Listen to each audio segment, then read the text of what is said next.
Hello, everybody. I decided the best way for me to handle a recent piece of information that was given to me was by doing another episode of my series, Do You Think for Yourself? This series is me examining different ways in which your thinking may not be as clear as you believe it is, and may not be as independent of the influences of others as you probably believe. In this instance, however, we're going to be discussing the brain itself. This is actually a response in some way to an issue that came up recently in regards to trans issues, because certain trans activists are making the suggestion that young children are fully capable of making very complex, long-term consequence decisions.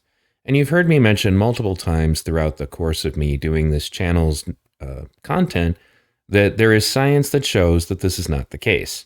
That in fact, the brain, the portion of it that, can comprehend long-term consequences, isn't even functioning in most humans until their mid to late 20s. This is why you think you know everything when you're 18, and why when you look back on the time that you were 18, you were like, Jesus, I'm an idiot. Or I was an idiot. You look back on decisions you made, things that you thought, and it made perfect sense at the time. But you have to be fair to yourself. The reality is your brain was not capable of comprehending long-term consequences with any real serious depth at that point. And it's true of everybody. It's not just you. Everybody goes through this. And this is also, I feel, why one of the major reasons why colleges have become a great place for people with an agenda to target humanity is because they're still highly susceptible to suggestion and manipulation at that age. And I know that there are exceptions to this, and actually we will talk a little bit about what you can do to try to make this as irrelevant to you as a person, if you happen to be a young person watching this, as possible. There are exercises you can do with your mind that, lead to development happening faster in certain areas. So misinformation is being fed to the populace in regards to this. Misinformation, the big boogeyman. The thing is that the science has been established about this for quite some time. So let's take a look at this piece of a presentation of an actual medical doctor, as in accredited and certified, who performs surgeries on trans individuals at very young ages, suggesting that children are in fact capable of making long-term consequence decisions, which is scientifically unsound. I'm just going to say this, that actually people get married when they're under 20. Actually, people choose colleges to go to. Actually, people make life-altering decisions in adolescence. All the time. All the time. And honestly, most of them are good. It's just the bad ones that we talk about.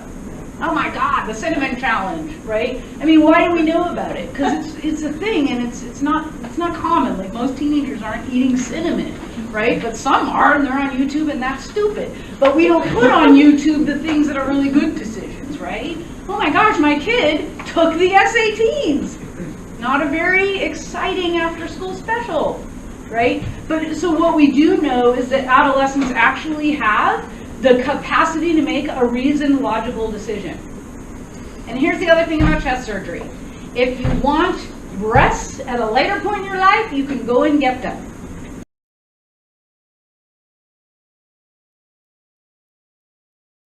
So the woman that you just saw basically blatantly lying to students about the state of the human brain as a child is an accredited, as I pointed out earlier, accredited, educated doctor, an actual MD, and a surgeon who performs trans surgeries on young children and claims, as you just saw, that they're fully capable of making long-term consequence decisions.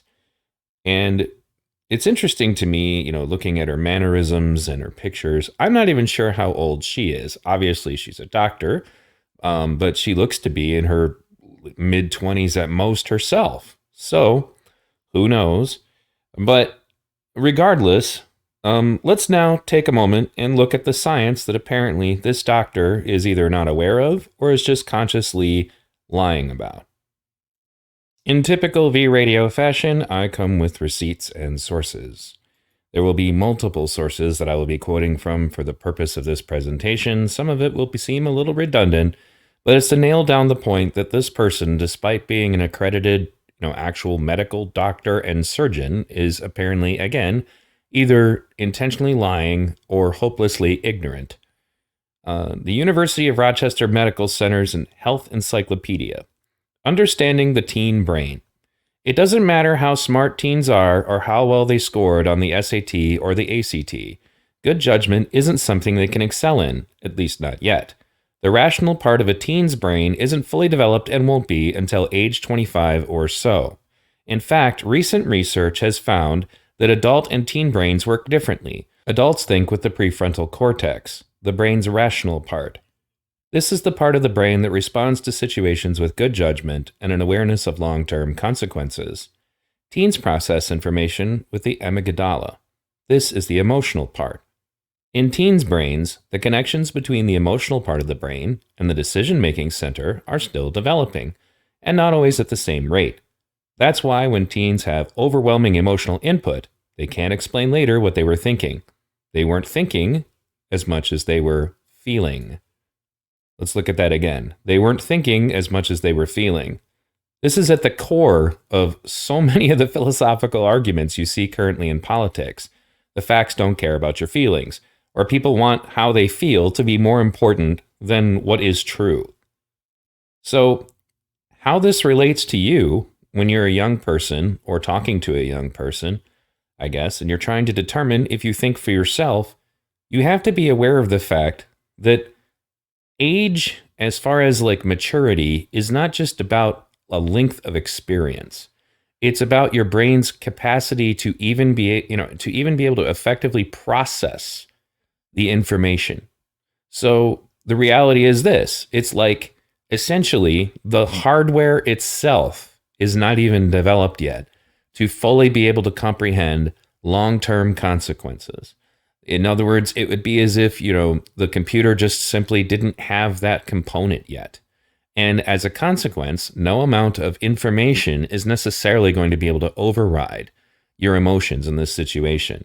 And that's the reason why people, seek the aid of their parents, because their parents do have, this portion of their brains functioning. If their brain, again, was a computer, then their computer happens to have that component. It's that simple. If you don't have that component, it would be like a computer without a video card trying to process video information.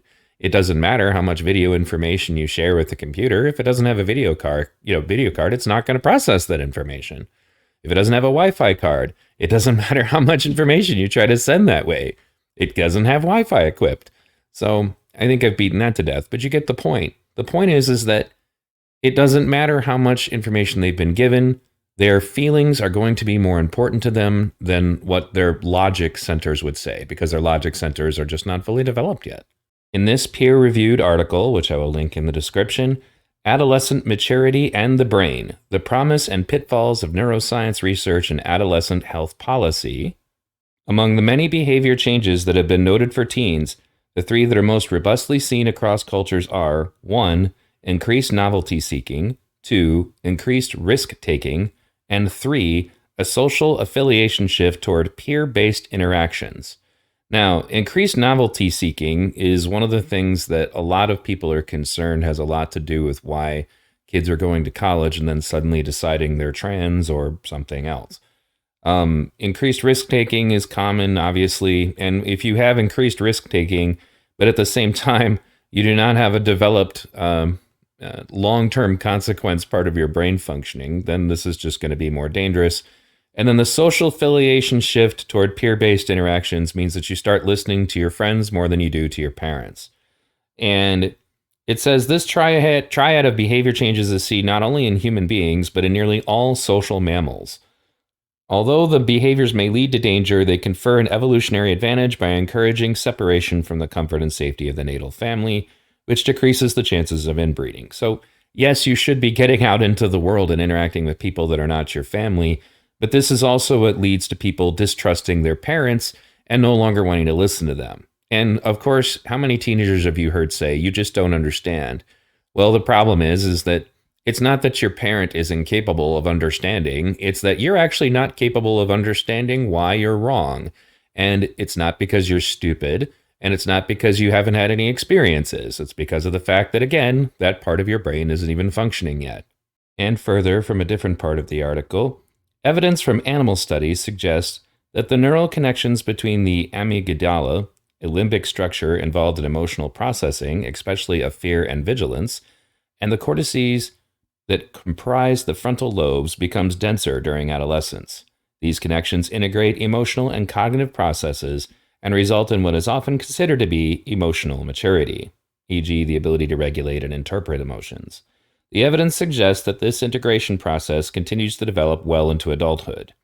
So, again, it's just not working yet. Steinberg, Dahl, and others have hypothesized that a temporal gap between the development of socio-emotional system of the brain, which experiences an early development surge around puberty, and the cognitive control system of the brain, which extends through late adolescence, underlies some aspects of risk-taking behavior. This temporal gap has been compared with starting the engine of a car without the benefit of a skilled driver. Here's another source, the American Academy of Child and Adolescent Psychiatry. We'll go down here. It says, changing brains mean that adolescents act differently from adults. Pictures of the brain in action show that adolescent brains work differently than adults when they make decisions or solve problems. Their actions are guided more by the emotional and reactive amygdala and less by the thoughtful, logical frontal cortex. Research has also shown that exposure to drugs and alcohol during the teen years can change or delay these developments. Based on the stage of their brain development, adolescents are more likely to act on impulse, misread or misinterpret social cues and emotions, get into accidents of all kinds, get involved in fights, engage in dangerous or risky behavior, and they are less likely to think before they act, pause to consider the consequences of their actions, change their dangerous or inappropriate behaviors. These brain differences don't mean that young people can't make good decisions or tell the difference between right and wrong. It also doesn't mean that they shouldn't be held responsible for their actions. However, an awareness of these differences can help parents, teachers, advocates, and policymakers understand, anticipate, and manage the behavior of adolescents. So it makes it very clear that they are less likely to pause and consider the consequences of their actions, including permanent consequences. So, once again, I'm just beating this to death, but this is another source, American Academy of Child and Adolescent Psychiatry, accredited, that's telling you that what this lady just said to that entire classroom is just totally inaccurate. And she is making the decision to permanently alter people's bodies based on this inaccurate information. By the way, as a brief side note to those of you who might have children that are very young, this is also true of tantrums. Children are not always consciously difficult when they throw tantrums. The amygdala has detected a threat, and the hypothalamus sent the message that causes your child to react. Without quite understanding why, she or he might experience tense muscles, a racing heartbeat, sweaty hands, and the urge to kick or throw herself to the floor. Though try as you might to reason with her, she likely won't listen. But why? Because the stress response that they are experiencing can reduce the already limited capacity that they have for self-control, a function associated with the prefrontal cortex. So this is more in reference to really young children, 5 years and younger. But the point is that the reason why they have tantrums is because, again, the part of their brain that can process these emotions and, essentially enables self-control so that you don't overreact is, once again, it's not even installed yet. We'll call it installed. It's not developed. It hasn't happened yet. So literally they are incapable of handling this. So this is important to parents because I tell them this is why you can't take tantrums personally. I'm not saying that you should just allow tantrum activity to go on. Obviously, you need to do something about it because they have to be able to adapt later on. But it doesn't change the fact that, once again, this is an example of a situation where, try as someone might, if this part of their brain isn't working, then it doesn't matter. They can't control themselves. They can't think for themselves. That's why we take care of young children. So now, bringing this around full circle, how does this impact you? When I did this episode, I initially was thinking perhaps I would make another trans issues episode, but I realized, as I said at the beginning, this applies to a lot of things. And therefore, the trans example that I am giving is just one of many that you will probably see, going on in society around you. But if you happen to be young, under 20, or if you happen to be in your early 20s, be aware of the fact that it's extremely likely that even if you think that you've thought something out, in a great deal of depth, that the truth is there are multiple things going on in your brain at that time that are essentially at war with your rational logic center. One of them is going to be, as I mentioned earlier, that it is natural that your brain is going to try to get you to seek peer acceptance over the acceptance of your parents. That's the whole teenage rebellion phase. And I'm not saying that you have to just do everything your parents say. I didn't really get along with, my father, for example, and cut him out of my life, probably, I think he was like 15 years old. He was a really toxic person, so I don't feel that that was unjustified. But my mother, on the other hand, went out of her way to be sure that I had these critical thinking skills. This kind of comes back to what I said earlier. If you don't like this, if you want to fix this, there are things you can do to encourage your development here, and that is to hold yourself accountable, to very, carefully, critically analyze and think about things.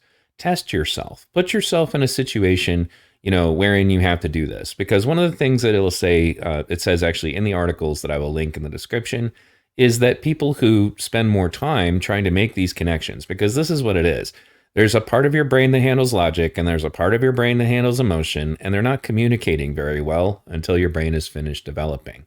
So you can, essentially kind of help make those connections yourself by putting yourself in a situation where you plug your logic center into what's going on in your emotions. If you continually practice this, you can help these portions of your brain develop more quickly.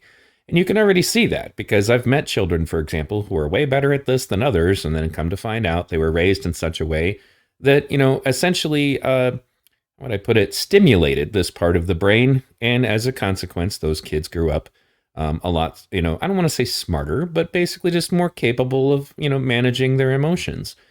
When I was young, I think I was about 16, my mother didn't even really have what I would call a curfew for me. And it wasn't because she didn't care. It's because at 16 years old, I had already come to the conclusion that I wasn't interested in drugs or drinking or getting a girl pregnant when I was too young to be a parent, etc. She knew with confidence that we had had long conversations about it. And then I had come to my own conclusions that were the correct ones, that these were not wise behavior. Not every parent really encourages their kid to make these kinds of decisions. And I think the problem is that parents are essentially being told by the woke types that they should just be hands off, or maybe we should just set up schools so that the parents can't interfere when we come to, change their point of view, change the point of view of their children. Parents themselves are being demonized, etc. And all that really is them just trying to take advantage of these children before they have the ability to critically think for themselves. As I've described to you multiple times on this channel in multiple episodes, specifically the ones about how critical race theory and wokeism is getting into our education system, their hope is to try to get to these kids before, their prefrontal cortex is fully developed. And they want to teach them that their emotions are more important than their rational logic centers. And that's an effort to try to control you. It's an agenda. It's just indoctrination of the young. So if you're a young person and you're listening to this, be aware of the fact that certain parts of your brain are just not working yet, and they will. And the more you try to use them, the more early in your development as a person, they will come into fruition. In the meantime, though, you should find people who are older than you, that you trust, to talk these things over with you. And you should be part of that whole process. You should be sitting down and talking to them about these consequences that your brain may not even literally be able to comprehend yet. And if you're an older person listening to this, take a moment and think back to the things, because this is really important. It's just like the parent who has to understand not to take it personally when their kid is having a tantrum. If you happen to be, looking at a teenager and talking to them, you've got to recognize and have empathy for the fact that you too once were a 16, 17, 18-year-old, and that you too once thought you knew everything. And just remember back to yourself. Think back to who you were when you were that age and the kind of decisions that you made. that you probably shouldn't have made, but they seemed like the right idea at the time. And use that empathy and understanding when you're communicating with young people, because the truth of the matter is, it's like two computers trying to interact with one another, and one of them does not have the software or hardware to be able to, engage in that interaction. Well, what happens?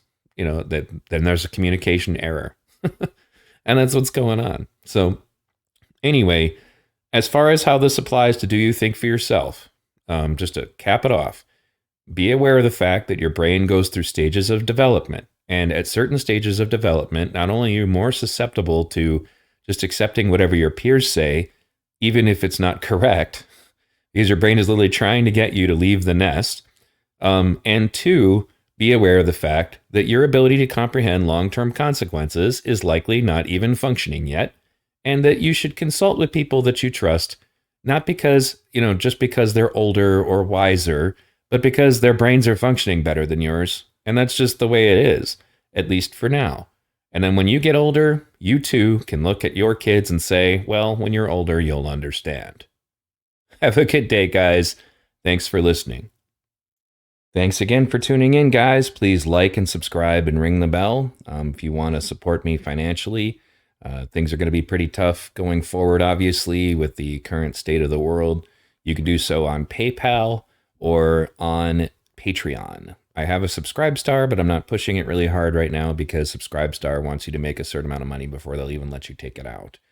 I am monetized, but most of my videos will not qualify for monetization. And as of now, the last time I looked, I think I've earned about 30 cents from monetization. So unfortunately, that isn't going to cut it. But at the end of the day, my major motivation when it comes to this work is also not financial. I'm not looking to make a ton of money. If I could just get 100 patrons at $10, I'd be fine. That would be it. But I really appreciate the support you guys have given me. You will see more content going forward. Again, my son is going to the state championships this weekend. There'll be some national tournaments we'll be going to. This just happens to be the part of the year where he needs more of my help. This is also the year, basically the last year, his 8th grade year, when I can, have a major impact on him as a wrestler, because after this, I pass him off to the high school, and, that's when I step away and up into the stands and watch.